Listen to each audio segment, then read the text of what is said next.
Sometimes, life throws you a sign that changes everything. For me, it came at the end of an exhausting day at work, just as I was locking up my office. The ding of a new message on my phone startled me. It wasn't the usual email or a random notification. No, this was different.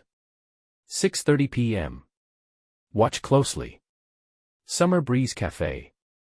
If you don't want to be the last to know, find the truth. The words felt like they carried weight, like they were meant for a moment far bigger than this.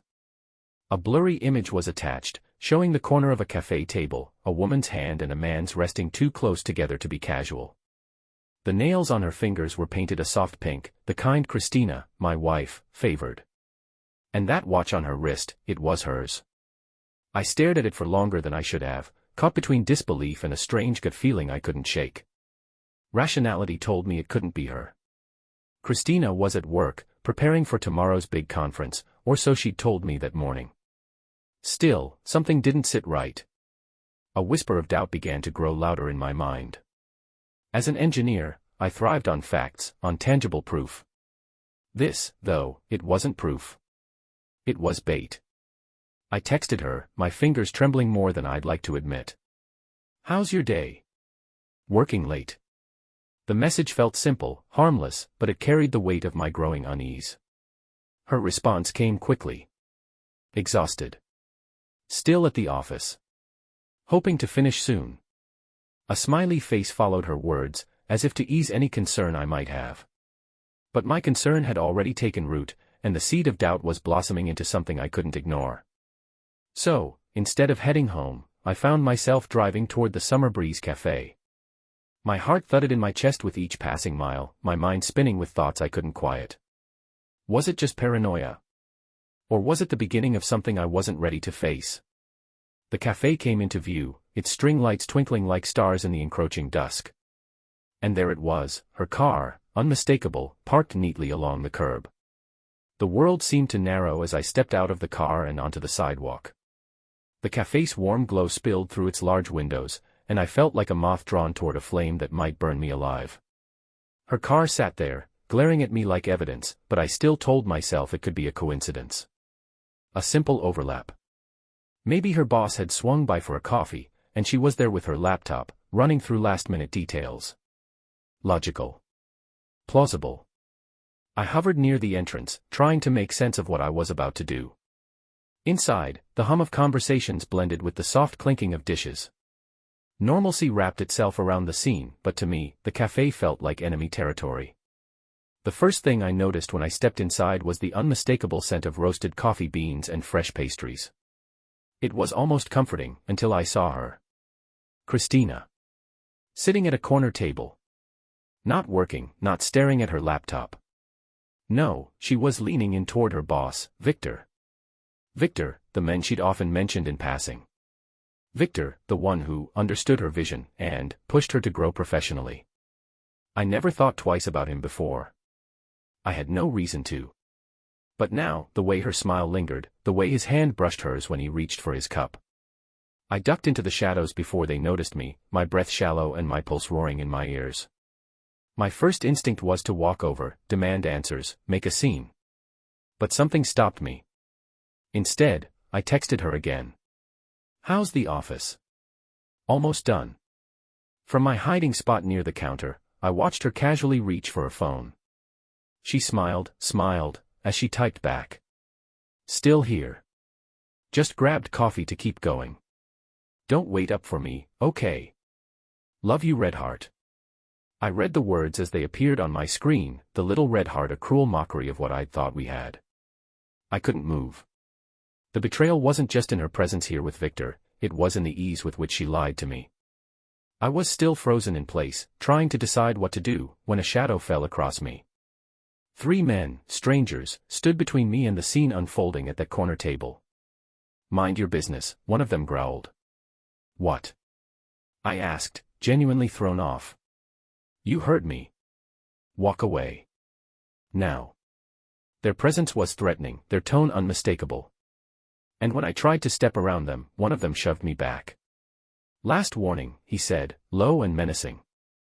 The realization hit me like a freight train, I wasn't supposed to be here. Someone didn't want me to see whatever was happening. But I wasn't going to turn back. Not now. What's going on here? Before I could react, the tallest of the men grabbed my collar and pushed me hard against the wall. Pain exploded through my back, and I felt the cold press of the cafe's brick exterior against my skin. Then came the punches. A sharp jab to my ribs. A brutal uppercut to my jaw. I tried to fight back, but they were stronger, faster. In the chaos, I caught a glimpse of Christina and Victor leaving the cafe. She didn't see me, or maybe she did and didn't care. They were laughing as they walked hand in hand toward his car. My phone was ripped from my pocket as one of the men muttered, "Stay out of it." Then they left me there, bruised, battered, and bleeding. It wasn't just suspicion anymore. It was confirmation. I had to know how far the lies went, and what they'd cost me. I sat in my car for what felt like hours, staring blankly at the windshield. The pain in my ribs made every breath sharp, but the ache in my chest drowned it out. Christina and Victor had disappeared into the night, and I was left with a bruised body, stolen phone, and 1,000 questions clawing at my mind. I replayed the scene over and over. The way she laughed with him. The way her hand lingered on his. The way she lied to me so effortlessly, typing those hollow words into her phone while sitting across from another man. When I finally forced myself to drive home, I told myself I'd play it cool. I needed to be smart, to figure out the full picture before making a move. Bursting through the door and accusing her outright wouldn't get me anywhere, it might even push her to cover her tracks. The house was quiet when I walked in. Too quiet. Normally, she'd be waiting up for me, curled on the couch with a book or halfway through a Netflix show. "Christina," I called, testing the waters. Her voice floated down the hallway. "In the bedroom. Just finished up." I swallowed the bitterness rising in my throat and forced myself to act normal. My bruises were hidden under my jacket, and I kept my movements slow, careful not to wince as I entered the room. She was sitting on the bed, her laptop open and papers spread around her. The perfect image of someone who just had a long, productive evening at work. She smiled when she saw me, and for a moment, it almost felt real. "Hey, you're home late," she said, closing her laptop. "How was your day?" I stared at her, searching her face for some crack in the facade. She looked up at me with those warm, familiar eyes, the same eyes I'd fallen in love with years ago. But now, all I saw was a stranger. "Long," I said finally, forcing a smile. "Yours." She sighed and stretched, her body language so casual it made me sick. Exhausting. I barely got everything done for tomorrow's conference. You know how Victor is, always last-minute changes. Victor. She dropped his name so naturally, so easily, like it was nothing. I nodded, biting back the urge to snap. "Well, at least it's done now." "Yeah," she said, leaning back against the headboard. "I was thinking we could order takeout tomorrow night. Just relax after this week." Takeout. Relax. As if nothing had happened. I couldn't stand it. I muttered something about taking a shower and escaped to the bathroom before I said something I couldn't take back. I needed a plan. The next day, I skipped work and went to the Summer Breeze Cafe. The staff there seemed friendly enough, so I figured it was worth a shot. "Excuse me," I said to the barista, sliding a $20 bill across the counter. "I think my wife came here last night." Blonde, about this tall, was sitting with a guy, mid-40s, salt and pepper hair. "Ring any bells?" The young woman hesitated, her eyes darting toward her coworker. I don't know if I should." "Please," I said, my voice low and desperate. "It's important." After a moment, she sighed. "Yeah, I saw them. They've been coming in a lot lately. Always sit in that corner booth." She pointed to the table where I'd seen them. "Do you know how long they usually stay?" I asked, trying to keep my voice steady. "A couple of hours, usually," she said, looking uncomfortable. "Sorry, I have to get back to work." I thanked her and left, my mind racing. It wasn't just a one-time meeting. That evening, I stayed silent, watching Christina like a hawk. Her phone buzzed a few times, and she would glance at it, smile faintly, then set it face down on the table. The days that followed were a blur of quiet surveillance and gnawing dread. I pretended to go about life as usual, but beneath the surface, my every move was calculated. Each glance at Christina, every casual question, every observation, it all felt like I was piecing together a puzzle I didn't want to solve. I decided to dig deeper. I couldn't rely on chance encounters or blurry cafe conversations. If I wanted the truth, I needed to find it myself. That weekend, I told Christina I was heading out of town for a work conference. She barely blinked, just smiled and told me to drive safely. That smile, the ease of it, left me shaken. I wondered if she was already planning to use the time for herself. Instead of leaving, I stayed close to home. I set up small, discreet cameras in the house before I left, hidden in places she'd never notice, the living room bookshelf, the kitchen light fixture, and the bedroom clock. It felt wrong, invasive even, but I justified it with the ache in my chest. She'd lied to me, boldly, shamelessly. I wasn't about to sit back and let her rewrite our life while I stood on the sidelines. I parked my car a few blocks away and waited. The hours dragged by, and each second felt heavier than the last. Would she make her move? Would she call Victor? Or had I been wrong? By evening, I had my answer. Through the tiny camera in the living room, I watched Christina walk in with Victor, her laughter soft but intimate. She didn't turn on the lights right away, probably assuming no one was around to see them. He stood close, too close. She placed a hand on his chest, tilting her head as she spoke. I couldn't hear the words, but the meaning was clear in their body language. They weren't colleagues or friends. This was something else entirely. Then, she kissed him. I watched as they made their way to the couch, her hands on his shoulders, his fingers trailing down her arm. My stomach churned, and for a moment, I couldn't breathe. I wanted to look away, but I couldn't. It was like staring into the sun, knowing it would burn but unable to stop. The betrayal was visceral. This wasn't just a suspicion anymore, it was undeniable. They didn't stay long. After about an hour, Victor left, and Christina returned to her usual routine as if nothing had happened.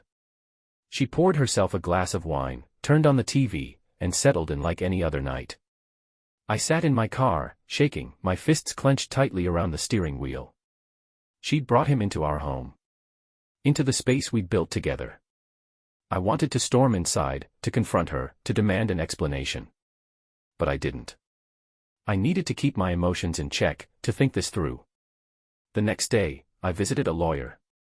Her name was Beth Monroe, a sharp-witted woman with a reputation for being ruthless when necessary. "Tell me everything," she said as she opened her notepad. And I did. I told her about the cafe, the message, the fight, the cameras, and what I'd seen on them.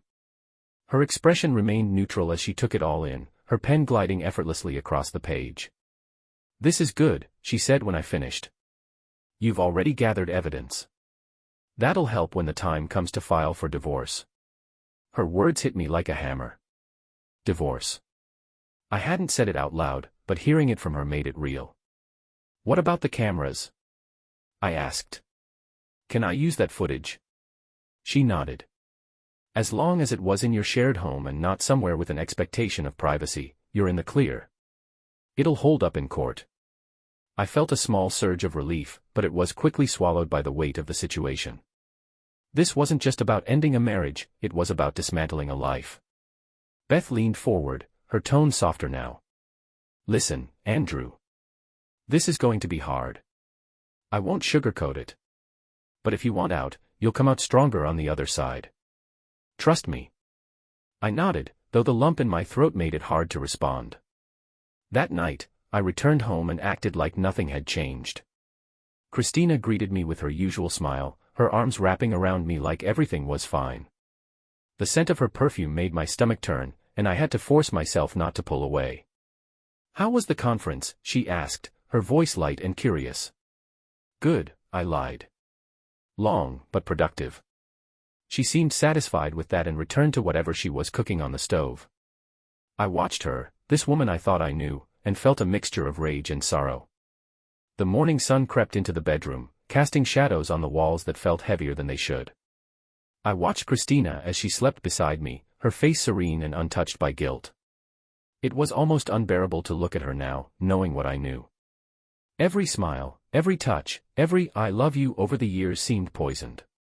But I stayed quiet. I knew this wasn't the time to confront her.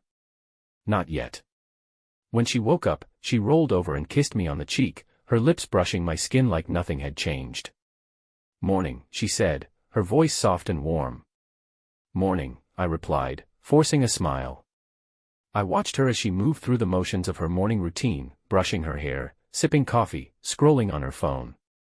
She looked so at ease, so comfortable. I needed more answers, more evidence, and I needed to be meticulous. If I confronted her now, she'd find a way to twist things, to manipulate the situation, and I wasn't going to give her that chance. After she left for work, I sat down at the kitchen table and reviewed everything I had so far, the footage, the messages, the car ride to the hotel, all of it. It was damning, yes, but I needed to be strategic. This wasn't just about exposing her, it was about taking control of the narrative. I decided to start where I knew she wouldn't expect me to look, her phone records.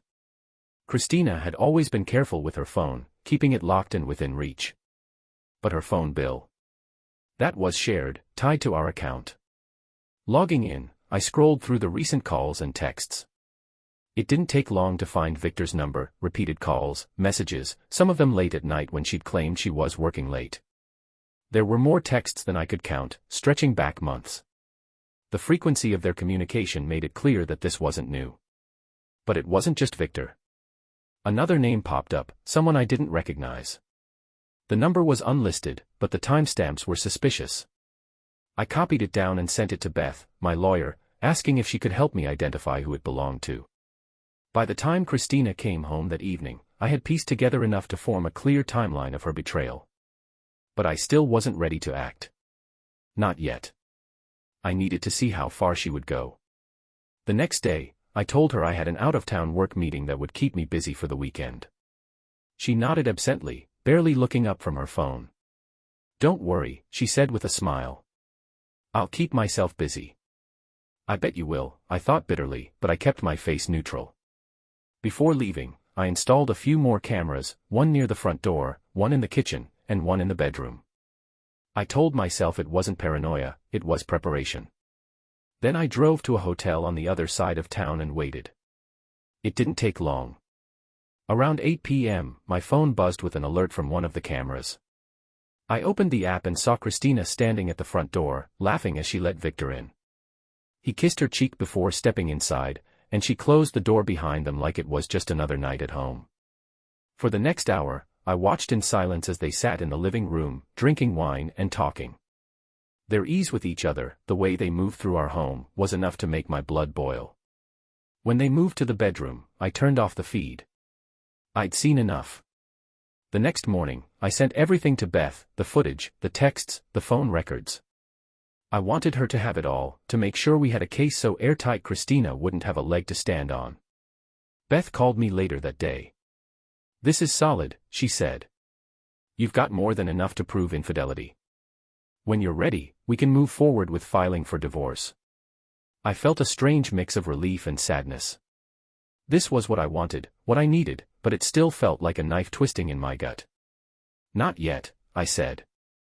"I have one more thing I need to do." That night, I sat in our living room, waiting for Christina to come home. My heart pounded as I imagined what I would say, how I would confront her. Would she deny it? Would she cry? Would she try to talk her way out of it? When she finally walked through the door, she was humming softly, carrying a bag of groceries like everything was normal. "Hey," she said, setting the bag on the counter. "How was your day?" "Fine," I said, my voice calm but cold. "How was yours?" She paused, sensing the shift in my tone. "Good," she said carefully. "Just busy with work." I leaned back in my chair, my eyes locked on hers. "You're sure? Nothing else you want to tell me?" Her brow furrowed, and she forced a laugh. "What's with the questions? Did something happen?" I reached into my bag and pulled out the folder Beth had given me. Inside were the printed texts, the call logs, and stills from the footage. I dropped it on the table between us, the sound echoing through the quiet room. "Why don't you tell me?" I said. She stared at the folder like it was a live grenade, her face draining of color. "Andrew," she whispered, her voice trembling. "I can explain." I leaned forward, my voice low and steady. "Start talking." The silence stretched between us like a taut wire, and for a moment, she looked like she might faint. Christina's hand hovered over the folder, but she didn't open it. She didn't need to. The guilt was written all over her face. "Andrew," she said again, her voice trembling. "Please, let me explain." "Go ahead," I said, leaning back in my chair. "Explain how Victor's been in our house. Explain the late-night messages, the calls, the trips to the cafe. Explain why I watched you kiss him in my own living room." Her mouth opened, but no words came out. Instead, she collapsed into the chair across from me, her head in her hands. "I didn't mean for it to happen," she whispered. I laughed, bitter and sharp. "Didn't mean for it to happen. Christina, this isn't some accident. This is a pattern, a decision you made over and over again." Her eyes filled with tears, and for a second, she looked like the woman I'd fallen in love with, vulnerable, sincere. But I couldn't let myself fall for it. Not again. "I was lonely," she said finally. "You're always working, always focused on something else." I felt invisible, like I didn't matter anymore. Invisible. I snapped, my voice rising despite myself. "I've worked my ass off to give us this life. To give you everything you wanted. And while I was breaking my back, you were running around with your boss. It wasn't about you," she said, her voice desperate now. "It was me. I felt lost, like I wasn't enough. And Victor, he made me feel seen." I shook my head, disgusted. "You had a choice, Christina. If you felt that way, you could have talked to me. But instead, you lied. You betrayed me. And now you want me to feel sorry for you." Her tears came harder now, her shoulders shaking. "I'm sorry," she sobbed. "I'm so sorry. I never wanted to hurt you." I stared at her, feeling a strange numbness settle over me. The anger was still there, simmering beneath the surface, but it was joined by something heavier, exhaustion. "You didn't just hurt me," I said quietly. "You destroyed us. You destroyed everything we built together."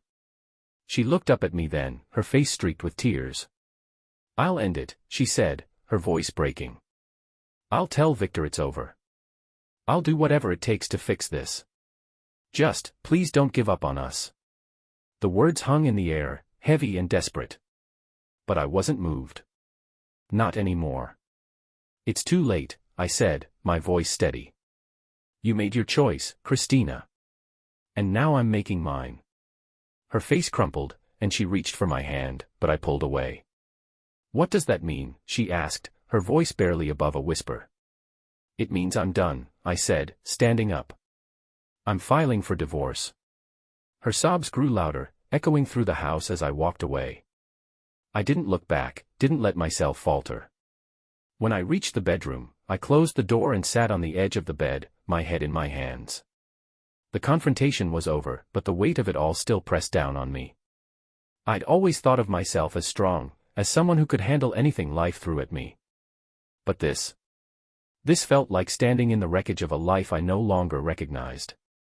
The next morning, I called Beth and told her to move forward with the paperwork. "It's time," I said.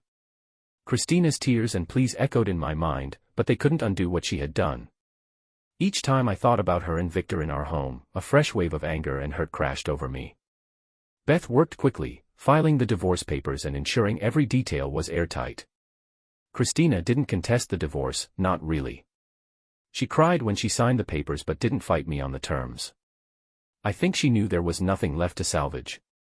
Still, her sorrow didn't move me. Not anymore. She moved out shortly after, taking only what she needed. The house, once filled with warmth and shared memories, felt cold and hollow after she left. It didn't feel like home anymore. It felt like a shell, a reminder of what had been destroyed. A few weeks later, I ran into Victor at the grocery store. He was alone, standing in the coffee aisle, looking as smug as ever. He saw me and smiled, a thin, condescending smile that made my blood boil. "Andrew," he said, nodding as if we were old friends. I didn't respond. I just stared at him, letting the silence hang heavy between us. You know, these things happen, he continued, his voice casual. People drift apart. I'm sure you'll find someone else. The audacity of his words almost made me laugh. Almost. I stepped closer, my voice low and cold. You destroyed a marriage, I said, staring him down. Don't mistake that for something casual. It wasn't yours to take. He opened his mouth to respond, but I turned and walked away before he could say anything else. I didn't need to hear his excuses. Over the next few months, I focused on rebuilding. I sold the house, I couldn't stand to live there anymore, and moved to a smaller place on the other side of town. It wasn't much, but it was mine. A fresh start. The nights were the hardest. The silence in my new home felt oppressive at first, but over time, it became a strange sort of comfort. I started finding solace in simple things, cooking for myself, going for long walks, diving into projects at work. One evening, I was sitting in a small cafe, nursing a cup of coffee and watching the world go by, when my phone buzzed. The message was from an unknown number. You did the right thing. Now it's time to live for yourself. I stared at the words for a long time, unsure of who had sent them. Maybe it didn't matter. The message felt like a sign, a reminder that I was moving forward, step by step. I put the phone down and looked out the window at the bustling street. The hurt was still there, but it was quieter now, less consuming. For the first time in what felt like forever, I allowed myself to hope.